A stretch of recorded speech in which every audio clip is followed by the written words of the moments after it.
Here we're asked to factor some expressions here, and when I'm factoring, there's always lots of things that I can look for when I'm trying to factor. The first thing that I should look for is if there's a greatest common factor. So when I look at this first one here, I see, first of all, they all have an A in it, so I know I'm going to try and pull that out. Also looks like each of these is also divisible by 3. So if I were to pull out 3a, what would be left is 2a squared minus 3a plus 6.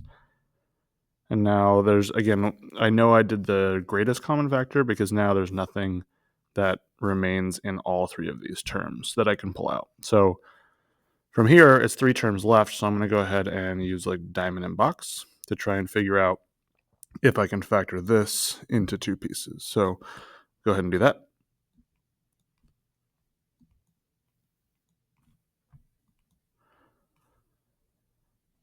And when I look at this, it seems that there's nothing that multiplies to 12a squared that adds to negative 3. So really that's all I can do for this one here. So the greatest common factor was our first step and also our last. And our answer is just what we got here in purple.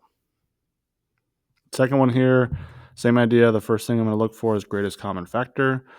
I see that each of them is divisible by an x. Also, each of them is divisible by a 3.